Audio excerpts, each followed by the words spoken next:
Maintenant, on va regarder un représentant des mammifères. Ici, un chat. Donc, premièrement, évidemment, on va avoir le crâne.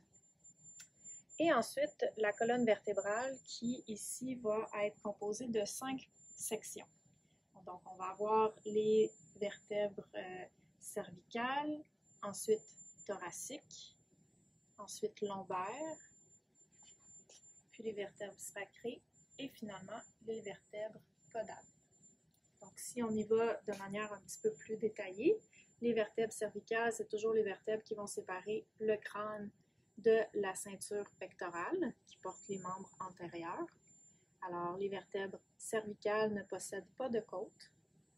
Ensuite, on a les vertèbres thoraciques à partir de la ceinture pectorale vers l'arrière et ce sont des vertèbres qui vont porter des côtes de chaque côté, ce qui forme une cage thoracique qui va permettre la protection des organes internes. Ensuite, chez le chat, on va avoir des vertèbres lombaires en très grande quantité, derrière les vertèbres thoraciques jusqu'à la ceinture pelvienne.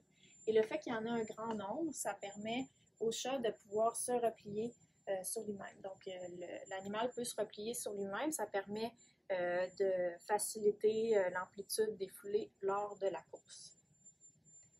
Ensuite, au niveau de la ceinture pelvienne, on va avoir les vertèbres sacrées qui sont fusionnées pour former le sacrum. Finalement, les vertèbres caudales, chez le chat, on en a un très grand nombre parce qu'il a une longue queue qu'il utilise pour le saut, la course et lors du déplacement en équilibre. Donc, ces vertèbres-là ne possèdent pas de côte également. Au niveau des membres antérieurs et postérieurs, donc les membres antérieurs sont ancrés à la ceinture pectorale, les membres postérieurs à la ceinture pelvienne. Mais on va remarquer ici que, contrairement aux reptiles, les membres sont ancrés de manière plus verticale, donc sous le ventre. Donc, ça réduit la force qui est nécessaire pour maintenir l'animal debout en milieu terrestre. Donc, ça facilite le fait que l'animal puisse rester debout sur terre.